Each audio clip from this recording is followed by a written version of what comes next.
Estudo da Epístola do Apóstolo Paulo aos Efésios. No último áudio eu havia parado no versículo 9 e eu havia tratado de algumas palavras e termos que são usados na Epístola aos Efésios que são importantes. É muito interessante que nós reconheçamos as bênçãos espirituais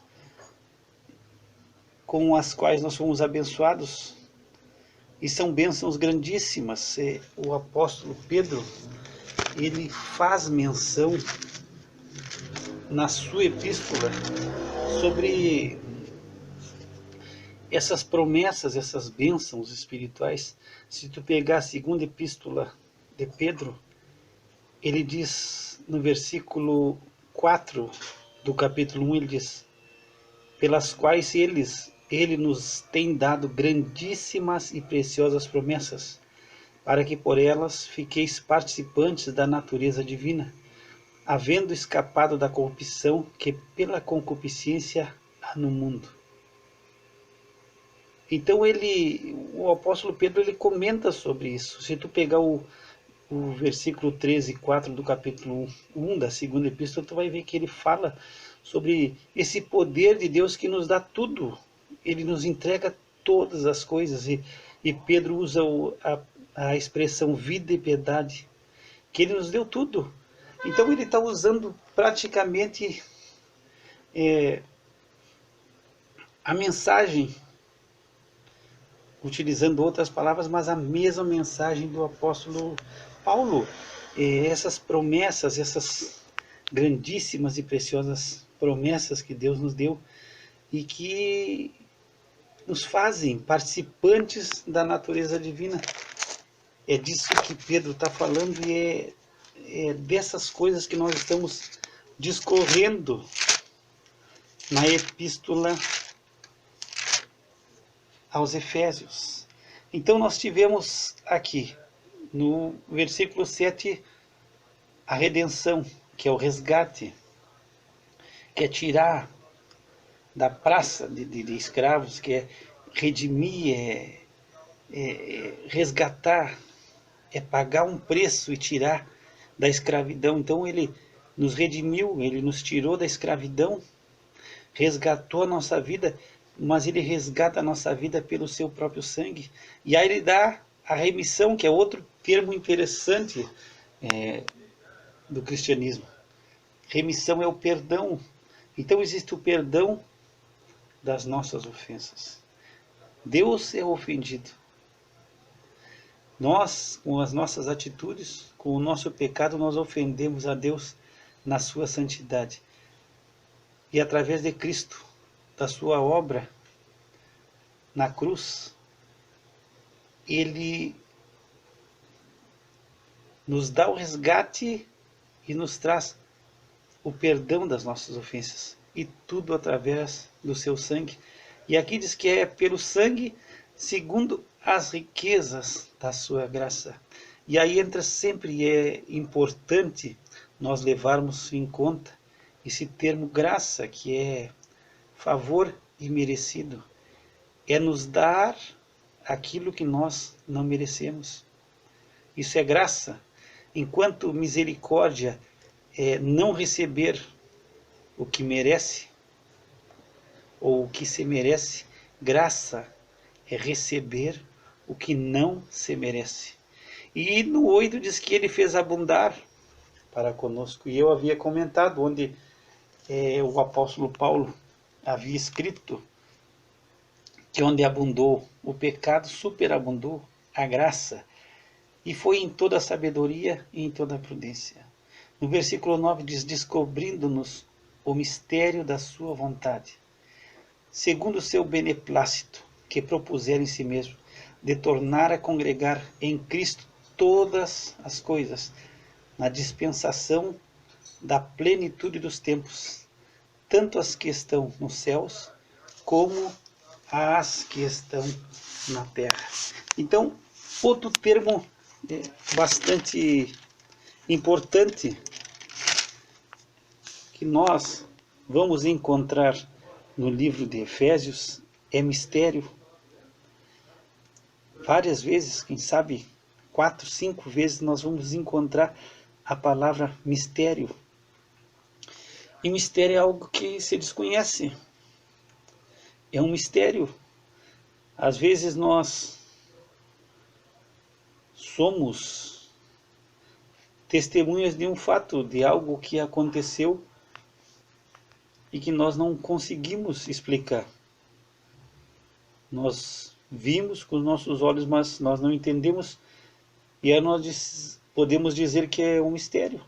É um mistério. Como isso aconteceu? Não sei.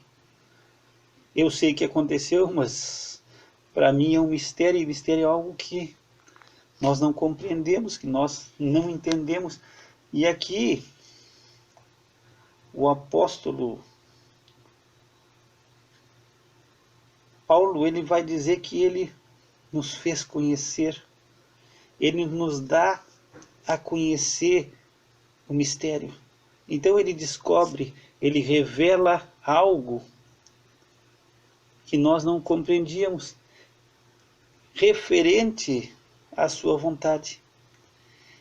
Então Deus aqui, ele vai descortinar, ele vai mostrar algo da sua vontade, segundo o seu beneplácito, segundo então a sua boa vontade, que ele propôs nele mesmo, de reunir todas as coisas.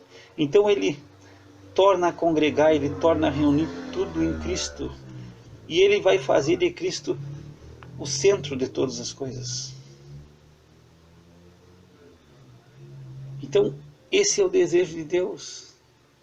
Se nós entrarmos no livro de Apocalipse, nós vamos ver que nós iremos ver que o desejo de Deus é que o Filho receba toda a glória. Toda a glória. E que o Pai se envolveu em glorificar o Filho.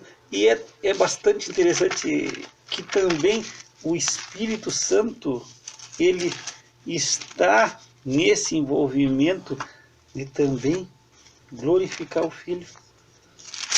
Então, Deus Pai e Deus Espírito Santo, eles estão envolvidos em glorificar ao Filho. Se tu abrir o Evangelho de João no capítulo 16, no verso 14, diz assim, quando Jesus se refere ao Espírito Santo, ele diz, ele me glorificará, porque há de receber do que é meu e vou-lo há de anunciar.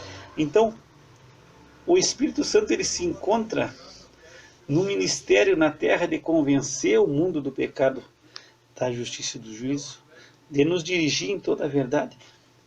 E, entre muitas coisas, ele se encontra no intuito e no propósito de glorificar a Cristo.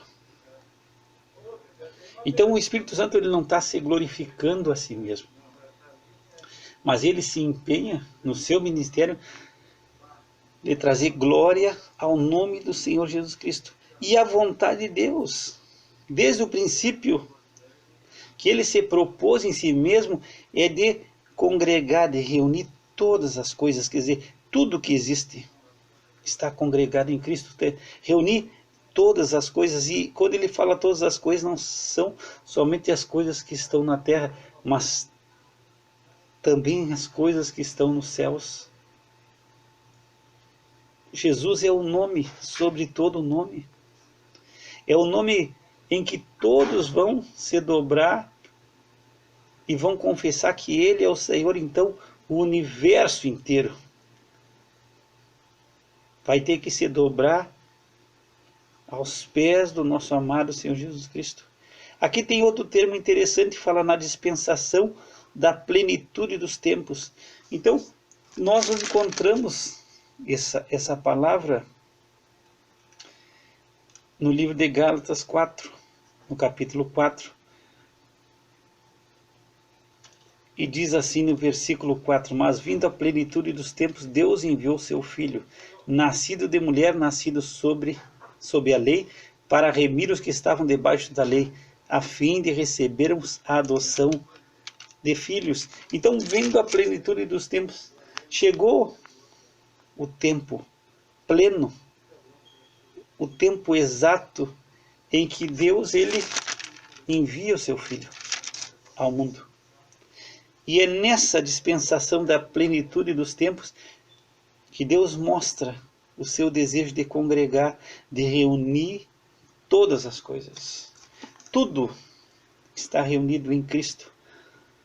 A Ele é toda a glória, todo o louvor, toda a honra. Se tu observar no livro de Hebreus, no capítulo 1, o escritor aos Hebreus, ele diz que antigamente, havendo Deus antigamente falado muitas vezes e de muitas maneiras aos pais, pelos profetas, a nós falou-nos nestes últimos dias pelo Filho, a quem constituiu herdeiro de tudo, por quem fez também o mundo, o qual, sendo o resplendor da sua glória e expressa imagem da sua pessoa, e sustentando todas as coisas pela palavra do seu poder, havendo feito por si mesmo a purificação dos nossos pecados, assentou-se à destra da majestade nas alturas, sustentando todas as coisas pela palavra do seu poder. É uma grandiosidade e a majestade e glória do nosso amado Senhor Jesus Cristo. Ele sustenta todas as coisas pela palavra do seu poder. Então todas as coisas que existem no universo, elas se encontram reunidas em Cristo. Quem sabe em toda a desobediência e toda a rebeldia que houve desde a criação do homem, da rebeldia que houve por parte de Satanás e dos anjos caídos, e o efeito que isso trouxe sobre toda a criação, então diz que Deus ele torna a reunir, ele volta tudo a congregar para que haja harmonia em Cristo, para que todas as coisas estejam em harmonia através do nosso amado Senhor Jesus Cristo. Nós lemos em Gênesis 1, no capítulo 1, diz que a terra era sem forma e vazia, e o Espírito de Deus pairava sobre a face das águas. Então, era como se houvesse a desordem, o caos, as coisas não estavam organizadas.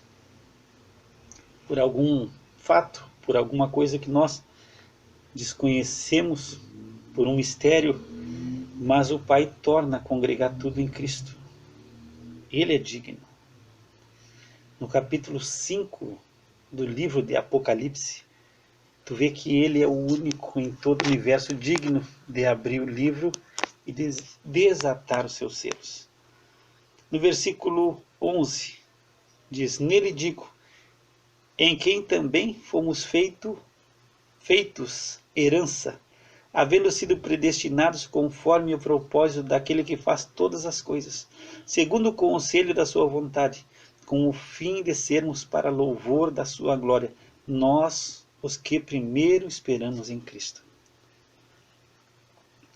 Então aqui, novamente, ele diz, nele digo, em quem também fomos feitos herança, em Cristo. Nós somos feitos herança. Então, além de nós sermos herdeiros em Cristo, a palavra de Deus nos diz que nós somos herdeiros, co-herdeiros com Cristo de todas as coisas. Ele herda de seu Pai o reino. Deus o faz receber todas as coisas. Nós somos também herança. Nós havíamos lido a epístola aos Hebreus no versículo 2, o Pai constitui ao Filho herdeiro de tudo. E nós, em Cristo, somos feitos heranças. Nós somos herança para Cristo. Ele vai herdar tudo, ele vai herdar a igreja.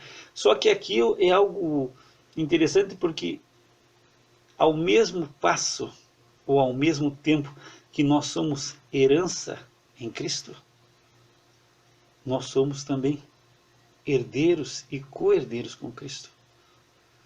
Nós somos feito herança, porque ele herda todas as coisas, ele herda a igreja como noivo, e nós somos também herdeiros com Cristo. E diz que nós somos de novo aqui, ele traz novamente o termo predestinados, que é proorizo do grego, da onde dizem que vem a palavra orizo, horizonte. Então nós somos já foi pré-estabelecido. E aí é conforme o propósito de Deus, que fez todas as coisas, segundo o conselho da sua vontade. E aí existe uma predestinação, quer dizer, existe já está pré-determinado para que nós sejamos para louvor da sua glória. Nós vamos ser feitos e somos predestinados para louvor da sua glória. Nós, os que primeiro esperamos em Cristo. Quem sabe aqui Paulo esteja falando, de início ele esteja falando primeiro, ele esteja se relacionando o povo de Israel. Israel esperava primeiramente em Cristo. Esperava ao rei, esperava ao Messias. Mas ele diz no 13, em quem também vós estáis. E aí ele estende também a promessa de Deus e a predestinação de Deus na nossa vida aos gentios. Ele diz, em quem também vós estáis, depois que ouvistes a palavra da verdade, o evangelho da vossa salvação, e tendo nele também crido, fostes também selados com o Espírito Santo da promessa. Aqui existem coisas tremendas nesse versículo 13 e 14. Então nós também estamos em Cristo. E nós estamos em Cristo depois de ouvir a palavra da verdade. E a palavra da verdade é o Evangelho. O Evangelho é boas novas. Evangelho são boas novas que nos trazem salvação. E também fala que nós cremos nele. E quando nós cremos em Cristo, e cremos na palavra da verdade, depois de ouvir o Evangelho da nossa salvação e nele cremos, nós fomos selados com o Espírito Santo da promessa. Então, quando Paulo escreve aos Romanos, no capítulo 10, ele diz que a fé vem pelo ouvir, e o ouvir da palavra de Deus. Então, a fé vem de ouvir.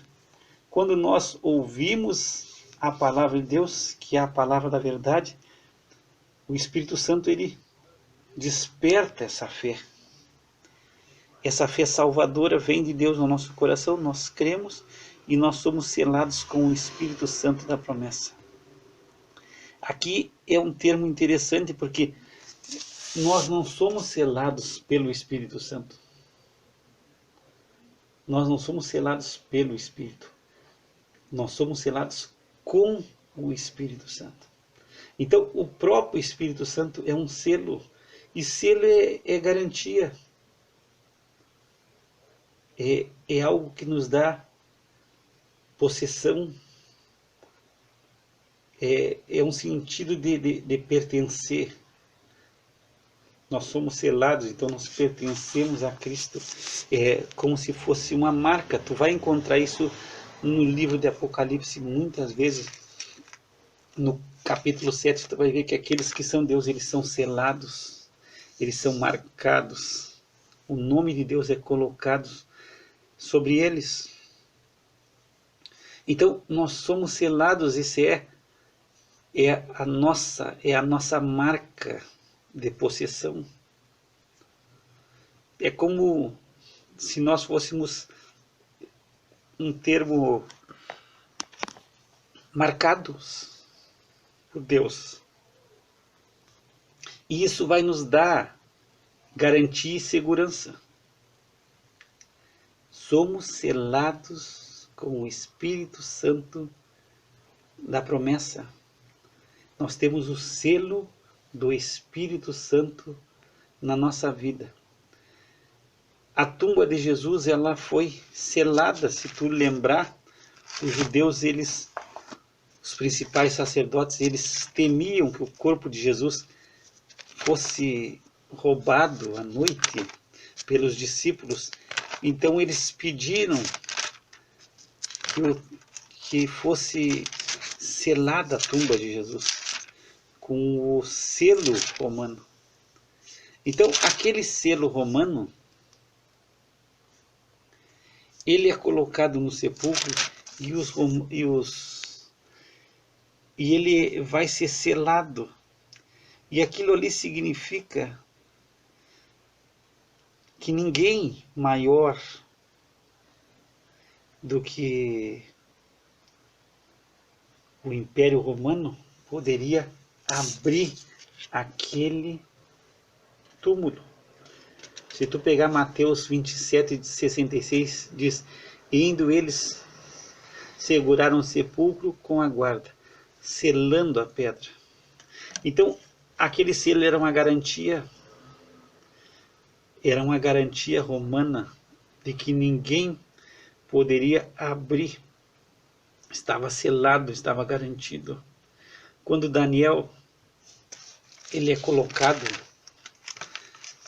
na cova dos leões pelos seus adversários, ele é colocado pelo rei Dario, mas por tramóia, por trama, por ação daqueles que tinham inveja dele. Ele é colocado e a cova vai ser selada pelo anel do rei Dario. Então é colocada, se tu pegar em Daniel 6, no 17 diz que é colocada uma pedra e o rei vai selar com seu anel e com o anel dos seus senhores, para que não se mudasse a sentença acerca de anel. Então aquilo era uma garantia, era uma segurança que havia de que ninguém poderia mudar, ninguém poderia mudar aquela sentença estava determinada, foi selada com o anel do rei dos seus grandes. Então o selo é uma garantia absoluta. Nós vamos mostrar e vamos ver nas escrituras que o selo era usado para trazer uma garantia absoluta sobre um determinado assunto. Então, quando a pedra é colocada sobre a cova, sobre a boca da cova que se encontra Daniel, é para que aquela sentença nunca mais fosse mudada acerca de Daniel. O rei colocou o seu selo. E nós vamos entrar. Nós temos aqui algo profundo da palavra de Deus e que também é contraditório no meio cristão. Nós somos selados. E quando nós somos selados com o Espírito Santo de Deus, nada nem ninguém pode mudar essa sentença de Deus a respeito da nossa vida. Então, é tremendo. esse versículo aqui e nós vamos entrar, possivelmente no próximo áudio, de algo que é complicado, que é a respeito da salvação. Alguns acreditam, no meio cristão, que a salvação se perde. Que alguém que tenha sido salvo verdadeiramente, em Cristo, que ele pode cair na apostasia e se perder e perder a sua salvação. Existe essa crença. E existem muitos versículos que falam de não perseverar, de continuar até o fim, vai ser salvo. Mas tem outros versículos que nos trazem algo diferente, que nos trazem uma certeza e uma convicção de que se nós estamos em Cristo, nós não vamos nos perder jamais. Então parece que tem um momento que a salvação passa a depender de nós, do nosso procedimento. E isso gera muita dúvida. E eu não vou bater aí desse termo, essa parte, nesse áudio. Nós vamos tratar sobre esse assunto no próximo áudio. E vamos tomar um áudio inteiro só para tratar sobre esse assunto. E eu vou dar minha posição, embora que nós podemos estar errados.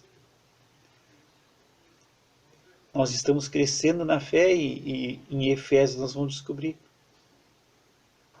que Deus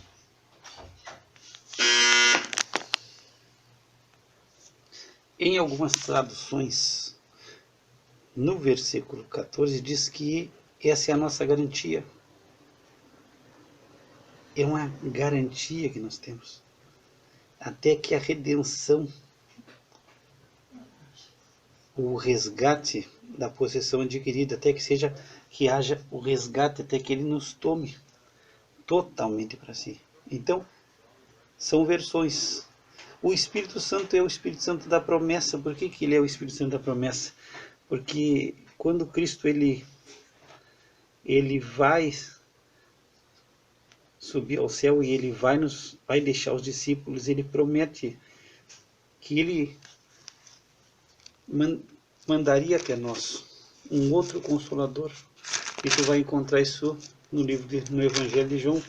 Ele diz que aos discípulos ele prometeu que jamais eles os deixariam órfãos, mas ele rogaria ao Pai e ele daria outro Consolador para que fique convosco para sempre.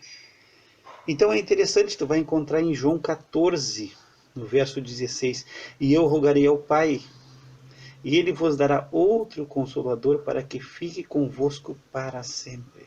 O Espírito de verdade que o mundo não pode receber, porque não o vê nem o conhece, mas vós o conheceis, porque habita convosco e estará em vós. Então, é o Espírito da promessa. Jesus promete um outro Consolador, que o Pai daria, e esse Consolador ficaria conosco para sempre. Aqui do termo, esse outro, aqui é alós do grego. Existem dois termos do grego que é outro, é hétero, que é outro, diferente, e alós, só que alós é outro igual. Então, quando hétero, se diz hétero, que é outro, diferente, alós é outro igual. Então, quando eles eu vou rogar ao Pai e ele vos dará outro Consolador, ele vai dizer, é outro igual, quer dizer, igual a mim. E esse vai ficar com vocês para sempre, nunca vai deixar.